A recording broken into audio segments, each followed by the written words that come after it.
Deuxième épître aux Corinthiens, chapitre 6.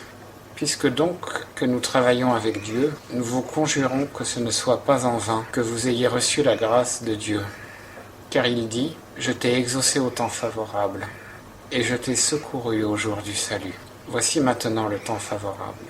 Voici maintenant le jour du salut.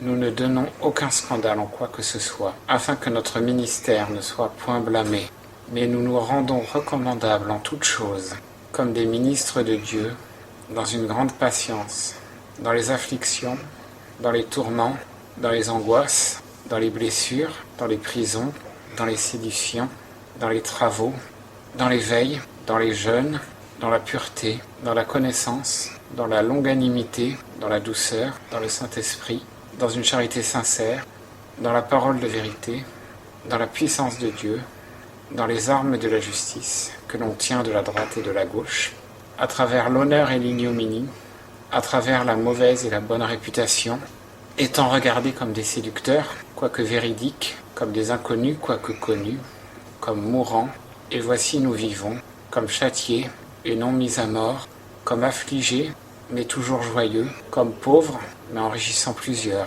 comme n'ayant rien, quoique possédant toutes choses. Notre bouche s'est ouverte pour vous, ô Corinthiens, notre cœur s'est élargi. Vous n'êtes point à l'étroit au-dedans de nous, mais vos entrailles à vous se sont rétrécies. Or, pour nous rendre l'air pareil, entre parenthèses, je vous parle comme à mes enfants, élargissez-vous aussi. Ne vous mettez pas sous un même joug avec les infidèles, car qu'y a-t-il de commun entre la justice et l'iniquité? Et quelle union y a-t-il entre la lumière et les ténèbres? Quel accord entre Christ et Bélial? Ou quelle part a le fidèle avec l'infidèle? Et quel rapport entre le temple de Dieu et les idoles? Car vous êtes le temple du Dieu vivant, comme Dieu l'a dit.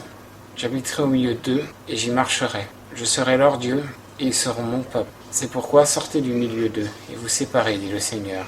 Et ne touchez point à ce qui est impur, et je vous recevrai. Et je serai votre Père, et vous serez mes fils et mes filles, dit le Seigneur Tout-Puissant.